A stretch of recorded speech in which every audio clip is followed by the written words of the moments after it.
Senior تجزیہ کار نجم سیٹھی نے کہا ہے کہ وزیر خزانہ مفتاح اسماعیل IMF کے ساتھ مذاکرات کے لیے اس لیے امریکہ نہیں جا رہے کیونکہ مسلم لیگ والوں کو یہ بھی یقین نہیں ہے کہ آئندہ 48 گھنٹوں میں ان کی حکومت رہے گی بھی یا نہیں۔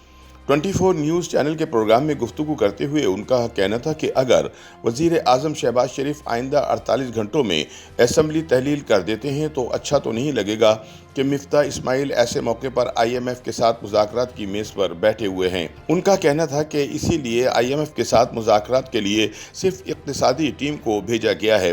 وہ لوگ بھی شریف برادران کی جانب دیکھ رہے ہیں کہ ان کی طرف سے مستقبل بارے کیا احکامات اور فیصلہ سامنے آتا ہے۔ نجم سیٹھی کا کہنا ہے کہ اگر حکومت نے فیصلہ کیا کہ ہم نے معیشت کی بحالی کے لیے مشکل فیصلے کرنے ہیں تو پھر مفتاح اسماعیل IMF کے ساتھ ملاقات کے لیے چلے جائیں گے اور اگر فیصلہ نہ ہوا تو نہیں جائیں گے۔ انہوں نے کہا کہ یہ حکومت کبھی بھی اتنے مشکل معاشی فیصلے نہیں کرے گی جب تک ان کو فوجی اسٹیبلشمنٹ کی طرف سے یہ گارنٹی نہیں مل جاتی کہ ان کی حکومت 1.5 سال تک اقتدار میں رہے گی۔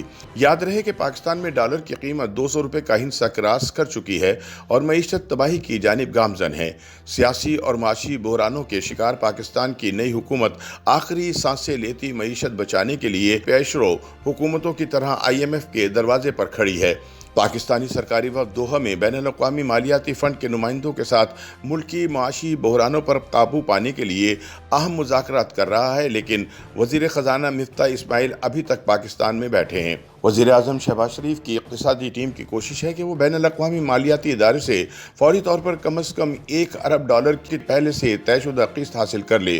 تاہم ملک میں اقتصادی اصلاحات کی سست رفتاری کی وجہ سے حکومتی وفد کے لیے IMF کے نمائندوں کو قائل کرنے میں دشواری کا سامنا ہے۔ سیاسی تجزیہ کاروں کا کہنا ہے کہ پاکستانی حکومتیں گزشتہ 75 سالوں سے IMF کے سہارے ہی ملک چلاتی آ رہی ہیں، لیکن در حقیقت IMF کے پاس جانا ایسے ہی ہے جیسے ملک کی معیشت کو ہمیشہ کے لیے ایمرجنسی وارڈ میں داخل کروا کر وینٹیلیٹر پر ڈال دیا جائے۔ سابق وزیر اعظم عمران خان کی حکومت نے 2019 میں بیمار ملک کی معیشت کو سہارا دینے کے لیے IMF کے ساتھ $6 ارب کے 3 سالہ پروگرام کا معاہدہ کیا تھا۔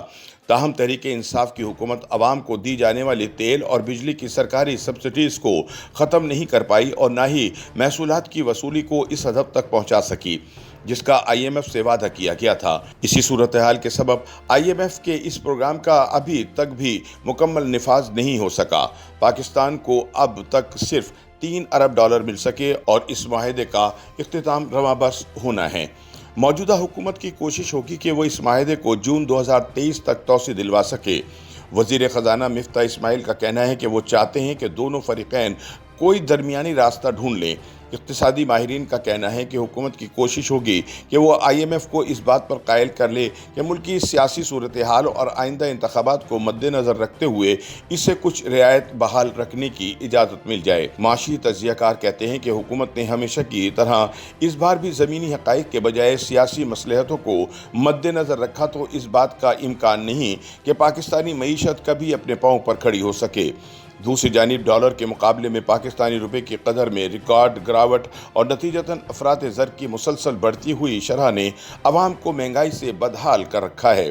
مبصرین کے مطابق ایک ہفتے تک دوحہ میں جاری رہنے والے مذاکرات مسلم لیگ نون کی اتحادی حکومت کے لیے ایک مشکل مرحلہ ہے، جہاں اسے ایک جانب IMF کی سخت شرائط کا سامنا ہوگا اور دوسری جانب آئندہ انتخابات سے قبل عوام کو تیل اور بجلی پر دی جانے والی رعایتیں ختم نہ کرنے کے چیلنج کا سامنا بھی ہوگا۔ YouTube پر گوگلی نیوز دیکھنے کے لیے youtube.com کی سرچ بار میں گوگلی نیوز TV ٹائپ کریں۔ گوگلی نیوز کے پیج پر سرخ رنگ کے سبسکرپشن والے بٹن پر کلک کرنا نہ بھولیے۔ YouTube پیج پر اپلوڈ ہونے والی ویڈیوز سے باخبر رہنے کے لیے بیل آئیکن پر کلک کیجیے۔ آپ کو ہر نئی ویڈیو کے بارے میں نوٹیفیکیشن موصول ہو جائے گا۔